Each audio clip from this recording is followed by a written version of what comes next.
presented by Geeta Music। आप सभी नगरपुर पंचायत के वार्ड नंबर 5 के सभी सम्मानित जनता से नम्र निवेदन है कि आने वाले panchayat Music by Sri Devraj Vikas। Kumar Yadav और देवन यादव को वार्ड सदस्य पद पर भारी मतों से विजयी बनवाएं।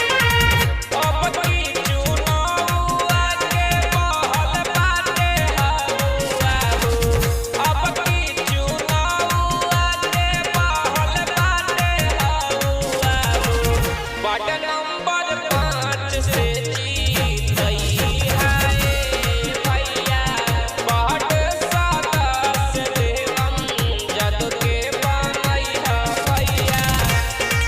आप सभी नगरपुर पंचायत के वार्ड नंबर 5 के सभी सम्मानित जनता से नम्र निवेदन है कि आने वाले पंचायत चुनाव में देवानंद कुमार यादव और देवन यादव को वार्ड सदस्य पद पर भारी मतों से विजयी बनाएं। शिक्षित समाज से भी युवा उम्मीदवार हो।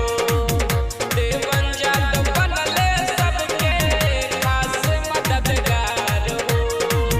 खास मददगार हो। शिक्षित समाज से भी युवा उम्मीदवार हो। देवन यादव बनले सबके मददगार हो। मजदूर किसानवा पलटी है देना हो। छपना जवानवा पलटी है देना हो।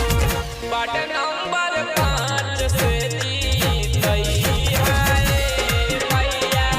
वार्ड सदस्य देवन यादव के बनई है भैया। आप सभी नगरपुर पंचायत के वार्ड नंबर 5 के सभी सम्मानित जनता से नम्र निवेदन है कि आने वाले पंचायत चुनाव में देवानंद कुमार यादव और देवन यादव को वार्ड सदस्य पद पर भारी मतों से विजयी बनाएं। कोने कोने पानी चाचा पकी हो नालिया। सुंदर सुहावन लागी हमनी के गलिया। हमनी के गलिया। राशन वृद्धा पेंशन दियाई है रहे लाया वासवा। 5 नंबर वार्ड में पूरा करी है विकासवा। बुधवा पर जई हो भैया पटना दबई है भैया। बुधवा पर जई हो भौजी पटना दबई है भौजी। 5 नंबर वार्ड से जीत गई है चाचा।